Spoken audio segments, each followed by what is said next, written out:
2004 Lexus GX470 left front wheel bearing replacement. I'm Brian Essex from How To Automotive. I'm going to walk you through that process. We're going to get started by removing the wheel. And if you're doing this at home, use floor jacks and jack stands to jack her up, and you want the suspension hanging. So now what we need to do to get started is remove the brake caliper, rotor. So to get started, we're going to remove the caliper first, and on the back side, we're just going to remove the two bolts here and here, the 17mm bolts, and slide the whole caliper off. We're also going to remove the 12mm bolt here and the bracket for the brake line. We're going to remove that, and what we do is we're going to take this off and we're going to hang the caliper. We're going to wrap something around it and hang it by the frame here. Kind of just hang it over here and don't let it hang by the actual hoses itself. So after unbolting the caliper and the bracket, I just bungee corded it to the side of the frame here.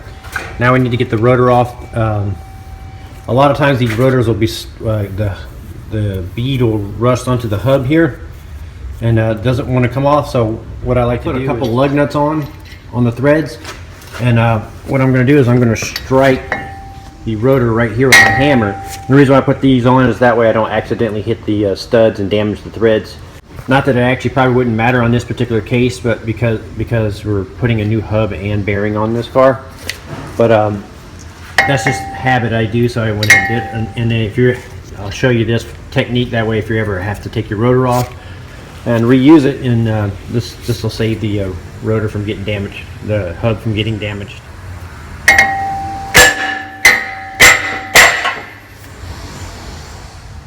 So next we need to get this cap off, and behind it is going to be the axle nut. So what I'm going to use is a little flat blade screwdriver, and I'm going to put it in behind here and then strike the end of it here with a hammer. And once I get it in a little bit, I'll twist, and then I'll rotate it around, strike it with a hammer, twist until the cap pops off. Once the cap's off, go ahead and remove the cotter pin, this little keeper here, and then the axle nut itself. And I'm going to use an impact gun to do all this. So next we need to get the bolts off from behind they actually bolt the bearing to the spindle.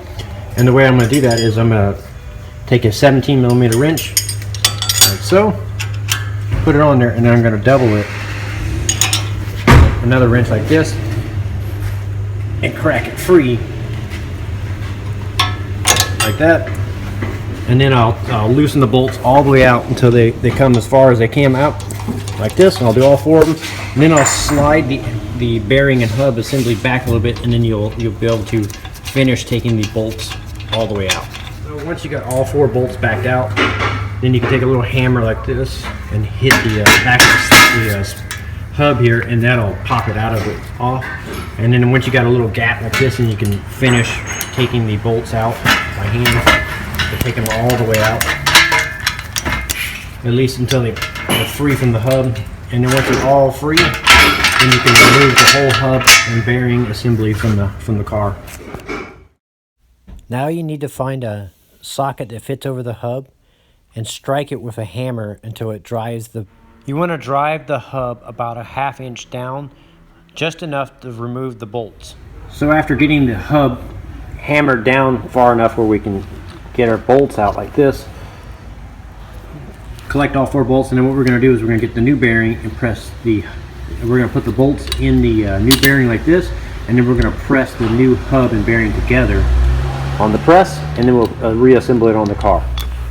So now we're going to take our new bearing like this, and it's got this little spacer in here to kind of hold everything together. We need to remove this by just pushing it out. So we're going to remove this little plastic spacer that was in here, and it holds the bearing together like this. So when you pull it out, it's going to come apart like this, but try not to touch it and get dirt or grease in there. So you're going to put this back in there. What you're going to do now is flip it over to where the bevel side's upwards, and this is where the hub side's going to go in like this. So but before we do that, we need to take our bolts and put it through like this. And now what we're going to do is we're going to take our hub assembly and press it into the bearing.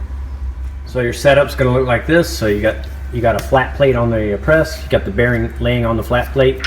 Definitely make sure you got your bolts in. And then you're gonna put your hub on, and then use spacers or whatever to space the press, and we're gonna press this in until you'll feel it bottom out.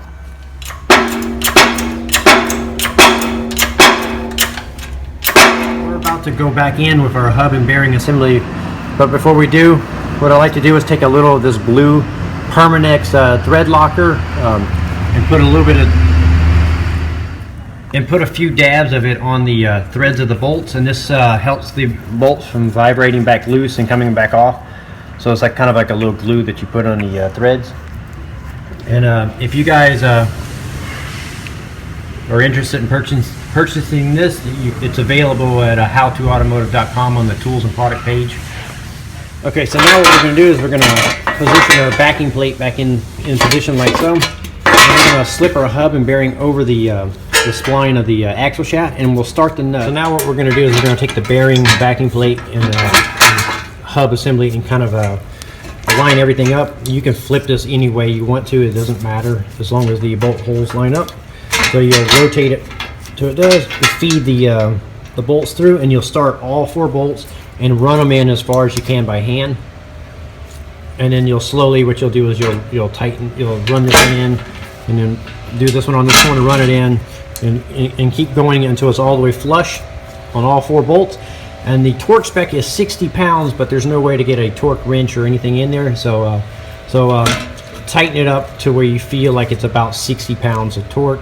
I'm gonna use the double wrench technique the same way I took it off. I'm gonna tighten it up with that. So now that the bearing is tightened down, we need to tighten our lug nut or axle nut here. And this needs to be torqued down to 173 foot-pounds. And I'm going to show you a way to do that if you're by yourself, and because when you go to torque it, it'll try to spin on you. So I'm going to show you a little technique I use when I'm by myself. So what we're going to do is we're going to take a couple lug nuts like this and thread them on. So what I did is I lowered the vehicle down. I put a couple lug nuts on there, on the studs here, and I put my a long pry bar and wedged it on the ground and in between the studs. Now this will hold the axle shaft and it'll hold the hub assembly in place while I use my torque wrench set up to 173 foot-pounds, and I'll torque the axle nut down. And when you do these, you don't want to jerk on them. You just want to keep even, steady pressure until it clicks. Now that your axle nut is torqued, go ahead and put the little keeper on, put a new cotter pin through, and put the dust cap. Now I reinstalled my rotor, and I used a lug nut to hold everything in place. And now what we're going to do is we're going to put our brake caliper back on. We're going to just slide it back on over the rotor and start the 2 bolts that went on the back. And we're going to put a little of this blue Loctite on these bolts too.